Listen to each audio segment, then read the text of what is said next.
વિદ્યાર્થી મિત્રો આજે આપણે ધોરણ 6 ની અંદર વિષય ગણિતની અંદર વિદ્યાર્થી મિત્રો આપણે પ્રશ્ન નંબર 4 થી સંપૂર્ણ સોલ્યુશન આ વિડિયોમાં આપણે કરવાના છે એટલે કે આખા પ્રશ્ન નંબર 4 નું સંપૂર્ણ સોલ્યુશન આ વિડિયોમાં આપણે કરવાના છે આગળની વિડિયોમાં આપણે પ્રશ્ન નંબર 3 સુધી સંપૂર્ણ સોલ્યુશન કરી ચૂક્યા છીએ એ વિડિયો ન જોયો તો આપણી ચેનલ ઉપર તમે જઈને જોઈ શકો છો પ્રશ્ન 4 અ છે એમાં છે નીચેના દાખલા ગણો પ્રકરણ 3 છે એમાં નીચેની સંખ્યાઓનો ગુસા શોધો તો વિદ્યાર્થી મિત્રો ગુસા શોધવાનું છે તો ગુસા શોધવા માટે આપણે અહીંયા જોઈએ તો કયો છે 36 48 અને 60 ગુસા શોધવા માટે આપણે દરેકના અવિભાજ્ય અવયવ અલગ પાડવા પડે તો અહીંયા 36 છે તો 36 ના પાડીશું અલગ 48 ના અલગ અવિભાજ્ય અવયવ અને 60 ના અલગ અવિભાજ્ય અવયવ પાડીશું તો હવે કેવી રીતે પાડીશું તો વિદ્યાર્થી મિત્રો સૌથી પહેલા આપણે આ 36 લઈ લીધા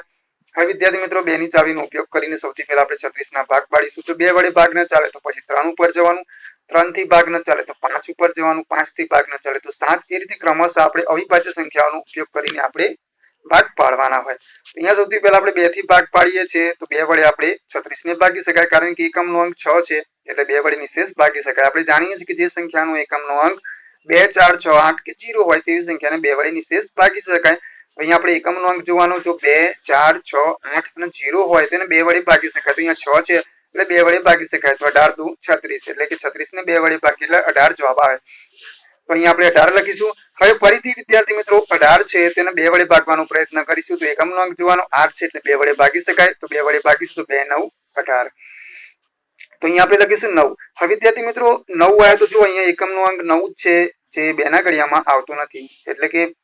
જેનો એકમનો અંક 2 4 6 8 કે 0 હોય તેવી સંખ્યાને 2 વડે નિશેષ ભાગી શકાય તો અહીંયા એકમનો અંક છે 9 છે એટલે 2 વડે ભાગી શકાય નહીં માટે આપણે હવે 3 નો ઉપયોગ કરીશું 2 પછી તો 3 નો ઉપયોગ કરીએ 3 ના ઘડિયામાં 9 આવે તો આપણને ખબર છે કે હા આવે છે તો 3 તારી 9 અને 3 ની ચાવી કહીએ તો અંકોનો સરવાળો કરવામાં આવે જો 3 ના ઘડિયામાં આવે તો એને 3 વડે ભાગી શકાય એની ચાવી છે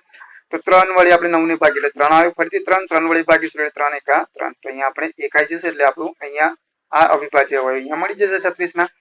આ બાજુ જે આપણે લખ્યા એ અવિભાજ્ય અવયવ છે હવે 48 ના પાડીએ તો એકમનો અંક 8 છે એટલે 2 વડે ભાગ ચાલશે તો 24 દુ 48 હવે 24 ને ફરીથી 2 વડે ભાગીએ તો 12 દુ 24 હવે 2 ને આપણે 12 વડે ભાગીએ 12 ને 2 વડે ભાગીએ તો 6 6 ને 2 વડે ભાગીએ એટલે 3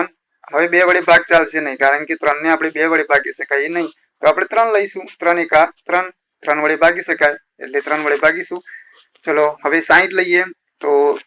2 30 60 એટલે કે 30 દુ 60 30 આવશે ફરીથી 2 વડે ભાગીએ તો 15 દુ 30 એટલે 15 આવશે હવે ફરીથી 2 વડે ભાગવા જઈએ તો આપણે 15 ને 2 વડે ભાગી શકાય નહીં એટલે હવે આપણે જઈશું 3 ઉપર તો 3 વડે ભાગીએ 3 પંચું 15 તો ભગાઈ ગયો હવે ફરીથી 3 ને 5 3 વડે આપણે 5 ને ભાગીએ તો 3 વડે 5 ને ભાગી શકાય નહીં તો હવે આપણે જવાનું 5 ઉપર તો 5 વડે ભાગીએ 5 એકા 5 હવે આ જે અવયવો મળે લખી દઈશું 36 ના અવયવ શું છે 2 ગુણ્યા 2 ગુણ્યા 3 ગુણ્યા 3 આ જે અવયવો મળ્યા વિભાજ્ય લખી દઈશું હવે 48 ના લખી દઈએ તો 2 ગુણ્યા 2 ગુણ્યા 2 ગુણ્યા 2 ગુણ્યા 3 અને 60 ના લખીએ તો 2 ગુણ્યા 2 ગુણ્યા 3 ગુણ્યા 5 તો આ લખી દીધા વિદ્યાર્થી મિત્રો હવે આની અંદર જે સરખું છે કોમન છે આપણે કાઢી નાખવાના તો અહીંયા જુઓ આમાં 2 આવે છે અહીંયા પણ 2 આવે છે ને અહીંયા પણ 2 આવે છે તો એ આપણે એક વખત અહીંયા 2 લખીશું હવે આની અંદર જો ફરીથી આગળ જઈએ તો અહીંયા 2 છે અહીંયા 2 છે અહીંયા 2 છે તો આપણે લખી દઈશું 3 ની અંદર આવવું જોઈએ આ 3 ત્રણેયના આપણે ગુસા શોધવાના છે એટલે ત્રણેયમાં સરખું હોય આપણે બહાર કાઢીશું તો અહીંયા જો એક જોડ બને છે 2 ની આ બીજી જોડ 2 ની બને છે તો આપણે એક વખત એને 2 ગુણ્યા 2 લખીશું હવે જો અહીંયા 2 ની જોડ બનતી નથી હવે શું શેની જોડ બને છે 3 ની જોડ બને છે અહીંયા 3 છે અહીંયા પણ 3 છે અહીંયા પણ 3 છે તો આપણે એક વખત લખીશું હવે કોઈ જોડ બનતી નથી તો અહીંયા આપણો લસાઅ આવશે 2 ગુણ્યા 2 ગુણ્યા 3 બરાબર 12 એટલે કે 2 દુ 4 ને 4 તારી 12 તો આ રીતે આપણે ગણવાનું રહેશે એ જ રીતે 18 ને 18 24 અને 42 નો પણ એ જ રીતે આપણે વિભાજ્ય અવયવ પાડીશું સૌથી પહેલા તો 2 9 18 પછી 3 તારી 9 3 એકા 3 અહીંયા 12 દુ 24 અહીંયા 2 છંગ 12 પછી 2 તારી 6 3 એકા 3 અહીંયા 42 ના 21 દુ 42 પછી 3 સીધું 21 ને 7 એકા 7 તો આ રીતે આપણે એના ભાગ પાડીશું હવે 18 ના અવયવ લખીશું 2 ગુણ્યા 3 ગુણ્યા 3 24 ના લખીશું 2 ગુણ્યા 2 ગુણ્યા 2 ગુણ્યા 3 અને 42 ના લખીશું 2 ગુણ્યા 3 ગુણ્યા 2 હવે કોમન શું છે તો અહીંયા 3 એમાં 2 2 આવે છે તો 2 લખીશું અને પછી કોમન શું આવે છે અહીંયા 3 છે અહીંયા પણ 3 છે ને અહીંયા પણ 3 છે એટલું કોમન છે તો બહાર કાઢી મૂક્યું 2 ગુણ્યા 3 બરાબર 6 આપણો ગુસા આવશે હવે 15 18 અને 45 15 ના ભાગ પાડીએ તો અહીંયા 3 પંચું 15 5 એકા 5 18 ના 2 9 18 3 તારી 9 3 એકા 3 45 ના 15 તારી 45 એટલે અહીંયા 15 પછી 3 પંચું 15 ને 5 એકા 5 હવે અવયવ લખી દઈએ 3 ગુણ્યા 5 18 ના 2 ગુણ્યા 3 ગુણ્યા 3 અને 45 ના 3 ગુણ્યા 3 ગુણ્યા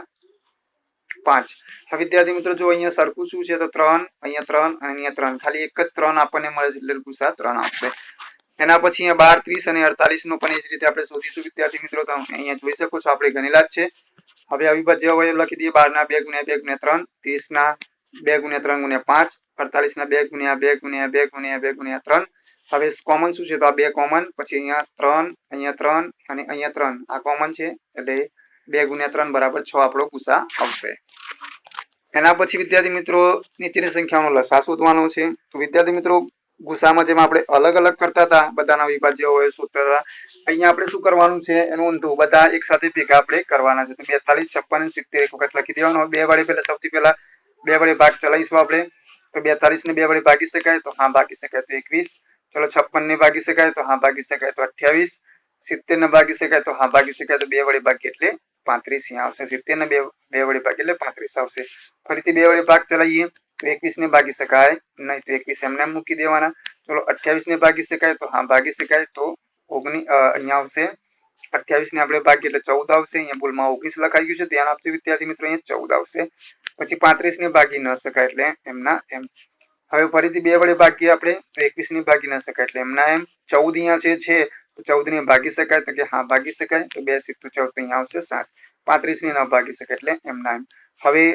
2 ના ઘડિયા વડે આ 21 7 અને 35 ને ભાગી શકાતા નથી એટલે હવે આપણે 3 લઈશું 3 વડે ભાગીએ 3 * 21 7 ને ભાગી ન શકાય એટલે એમના એમ 35 ને પણ ભાગી ન શકાય એટલે એમના એમ હવે આપણે 3 વડે ભાગ ચાલતા નથી તો હવે 5 લઈશું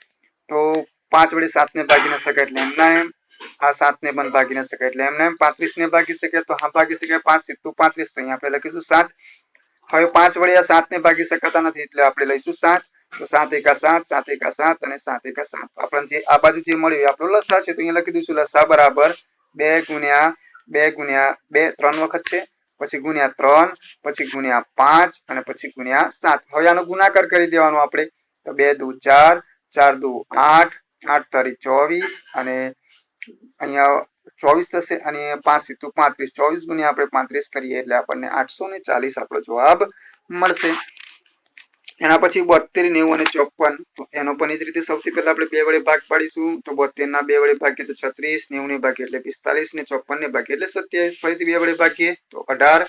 અહીંયા 45 ને ન ભાગી શકાય એટલે એમને એમ 27 ને પણ ન ભાગી શકાય એટલે એમના એમ હવે ફરીથી 2 વડે ભાગ ચલાવીએ તો 18 ને 2 વડે ભાગીએ એટલે 9 45 ને ન ભાગી શકાય અને 27 ને ન ભાગી શકાય એટલે એમના એમ હવે 3 વડે ભાગીશું તો 3 તારી 9 તો અહીંયા આવશે વિદ્યાર્થી મિત્રો 3 આવશે અહીંયા 1 લખેલું છે ભૂલમાં ધ્યાન આપજો 1 નથી 3 જ છે પણ ચેકમ ચેક છે એટલે તમને ખ્યાલ નહીં આવે તો અહીંયા હું કહી દઉં છું અહીંયા 3 છે વિદ્યાર્થી મિત્રો પછી 45 ને ભાગીએ આપણે તો 15 આવશે અહીંયા વિદ્યાર્થી મિત્રો ભૂલમાં 5 લખેલા છે અહીંયા 15 આવશે વિદ્યાર્થી મિત્રો અહીંયા 3 9 27 હવે 3 વડે ભાગ પાડીએ તો 3 * 1 = 3 અહીંયા 15 હતા એટલે 3 × 5 = 15 ને અહીંયા 3 તારી 9 હવે ફરીથી 3 વડે ભાગ પાડીએ તો અહીંયા ભાગ નહીં ચાલે અહીંયા 5 ને પણ ન ભાગી શકે 3 ન ભાગી શકે 3 * 1 = 3 છેલ્લે આ 5 વધે છે વચ્ચે તો 5 ને ભાગીએ આપણે તો 5 * 1 = 5 અને આ બધા 1 છે એમને એમ મૂકી દેવાના તો આપણને લસા મળશે 2 × 2 × 2 × 3 × 3 × 5 બરાબર 1080 એનો ગુણાકાર કરીએ છીએ આપણે તો 1080 આપણો લસા આવે છે એના પછી 18 20 અને 30 તો એને ભાગી નાખીએ તો 18 ને ભાગીએ એટલે 9 20 ને ભાગીએ એટલે 10 30 ને ભાગીએ એટલે 15 ફરીથી 2 વડે ભાગીએ તો 9 ને ન ભાગી શકાય 10 ને ભાગીએ એટલે 5 15 ને ન ભાગી શકાય 3 વડે 9 ને ભાગીએ એટલે 3 તારી 9 3 આવશે અહીંયા 5 ને ન ભાગી શકાય 15 ને ભાગીએ એટલે 3 × 5 = 15 તો 5 આવશે ફરીથી 3 વડે ભાગીએ 3 * 1 = 3 5 ને ન ભાગી શકાય એટલે એમને એમ હવે 5 વડે ભાગીશું એટલે 5 * 1 = 5 5 * 1 = 5 હવે અહીંયા આપણો લસા શોધીએ તો 2 × 2 અને 3 × 3 અને 5 છે તો એનો ગુણાકાર કરી 2 દુ 4 અને અહીંયા છે 3 તારી 9 તો અહીંયા આપણે ગુણાકાર કરીએ 2 દુ 4 પછી 4 તારી 12 અને 12 તારી 36 અને હવે આપણે 36 પંચા કરીશું એટલે 36 પંચા કરીશું એટલે આપણો જવાબ આવશે વિદ્યાર્થી મિત્રો અહીંયા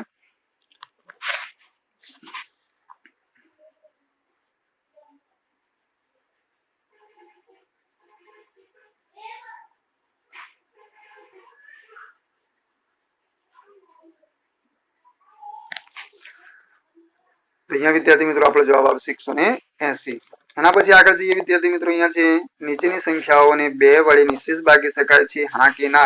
માં જવાબ લખો તો અહીંયા વિદ્યાર્થી મિત્રો 2 વડે નિશ્ચિત ભાગી શકાય એના માટે આપણે શું જોવાનું 2 ની ચાવી ખાલી યાદ રાખવાની છે કઈ ચાવી છે 2 ની તો જે સંખ્યાનો એકમનો અંક 2 4 6 8 કે 0 હોય તો એને 2 વડે ભાગી શકાય. તો આપણે છેલ્લો અંક જોવાનો. અહીંયા 2 4 6 8 કે 0 છે તો નથી, તો ના. અહીંયા જો 2 છે તો હા, અહીંયા જો 0 છે તો હા, અહીંયા 9 છે તો ના. 2 4 6 8 કે 0 જોવાના. છેલ્લો અંક 2 4 6 8 0 હોય તો હા, અને ન હોય તો ના. તો અહીંયા 4 છે તો હા, અહીંયા 8 છે તો હા, અહીંયા 9 છે તો ના, અહીંયા 9 છે તો ના, અહીંયા 6 છે તો હા, અહીંયા 1 છે તો ના, અહીંયા 0 છે તો હા, અને અહીંયા 5 છે તો ના. બસ આટલું જોવાનું છે. હવે 3 વડે નિશેષ ભાગી શકાય. તો વિદ્યાર્થી મિત્રો અહીંયા 3 વડેમાં શું કરવાનું કે જે અંકો આપેલા છે એનો સરવાળો કરવાનો, અને 3 ના ઘડિયામાં આવે તો એને 3 વડે નિશેષ ભાગી શકાય. તો જોઈએ, જો 1 ને 2 કેટલા થાય? 3. પછી આ 3 છે, 3 ને 3 6, 6 ને 4 10 થાય. તો આનો સરવાળો કેટલો આવે વિદ્યાર્થી મિત્રો? 1234 નો સરવાળો 10 આવ્યો. હવે 10 આવ્યો એનો સરવાળો કર્યો, 3 ના ઘડિયામાં 10 આવે વિદ્યાર્થી મિત્રો? તો ના આવે. 3 તારી 9, 3 ચોક 12, 10 આવતા નથી એટલે ના. હવે આનો સરવાળો કરીએ તો 3 ને 5 8 ને 2 10 ને 1 11, 11 થાય આનો સરવાળો. 3 ના ઘડિયામાં 11 આવતા નથી એટલે ના. હવે આનો સરવાળો કરીએ જો તો 4 3 7 3 10 અને 2 12. હવે અહીંયા આનો સરવાળો કર્યો આપણે 4332 નો તો 12 આવ્યો. તો 3 ના ઘડિયામાં 12 આવે વિદ્યાર્થી મિત્રો? તો કે હા. હવે 3 ચોક 12, તો આ 4332 ને 3 વડે ભાગી શકાય. હા. તો વિદ્યાર્થી મિત્રો આટલું કરવાનું છે. જો આનો સરવાળો કરીએ તો 8 ને 4 14, 14 ને 5 19, 19 ને 2 21, 21 થાય. 3 ના ઘડિયામાં 21 આવે તો કે હા આવે. 3 સીધું 21. તો વિદ્યાર્થી મિત્રો આ સંખ્યાની 8652 ને આપણે 3 વડે ભાગી શકીએ એટલે હા આવશે. એ જ રીતે આનો સરવાળો પણ 3 ના ઘડિયામાં આવ્યો હોય છે એટલે હા આવશે. આનો સરવાળો 3 4 ને 3 7 થાય છે. 0 નો તો આપણે કશું મૂલ્ય છે નહીં એટલે સરવાળામાં ઉમેરાશે નહીં. તો 4 ને 3 7, 3 ના ઘડિયામાં 7 આવે નહીં એટલે ના. અહીંયા 5 ને 2 7, 7 ને 2 9, 3 ના ઘડિયામાં 9 આવે એટલે હા. અહીંયા 7 ને 1 8, 8 ને 3 11, 3 ના ઘડિયામાં 11 આવે નહીં એટલે ના. 9 ને 2 અહીંયા જોઈએ વિદ્યાર્થી મિત્રો 11, 11 ને 8 19, 3 ના ઘડિયામાં 19 ના આવે એટલે ના.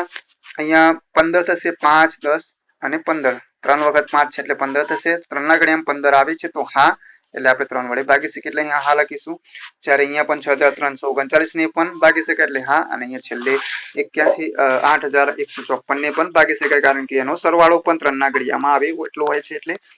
પછી 5 વડે નિશેષ ભાગી શકાય તેવી સંખ્યા. તો વિદ્યાર્થી મિત્રો 5 ની ચાવી શું છે કે એકમનો અંક 0 કે 5 હોય. 0 કે 5 જોવાનો, છેલ્લો અંક જોવાનો. 0 કે 5 છે, અહીંયા 0 છે તો હા, અહીંયા 3 છે એટલે ના. 0 કે 5 જ જોવાનું. છેલ્લો અંક જે છે વિદ્યાર્થી મિત્રો એકમનો અંક એ 0 કે 5 હોય તો આપણે 5 વડે ભાગી શકીએ એટલું યાદ રાખવાનું છે. અહીંયા 3 છે તો ના, અહીંયા 2 છે તો ના, અહીંયા 0 છે તો હા, અહીંયા 5 છે તો હા. તો જો 0 અને 5 આવતો હોય ત્યાં જ આપણે હા આવશે. અહીંયા 4 છે એટલે ના, અહીંયા 0 છે એટલે હા, અહીંયા 0 છે એટલે હા, અહીંયા 0 છે એટલે હા, અહીંયા 3 છે એટલે ના, અહીંયા 5 છે એટલે હા, અહીંયા 9 છે એટલે ના. તો 0 કે 5 હોય તો જ આપણે 5 વડે નિશેષ ભાગી શકીએ. હવે પ્રશ્ન 4b છે, એમાં માગ્યા મુજબ કરો. પ્રકરણ 4 છે, ખૂણો XYZ દોરવાનો છે. ચલો તો ખૂણો XYZ દોરી દઈએ આપણે. જો મેં સૌથી પહેલા શું કર્યું, ખૂણો XYZ દોરી દીધું. તો બિંદુઓ P અને Q એક ખૂણા XYZ ઉપર હોય તેમ બતાવો. તો જો અહીંયા આપણે શું કર્યું છે, આ P અને આ Q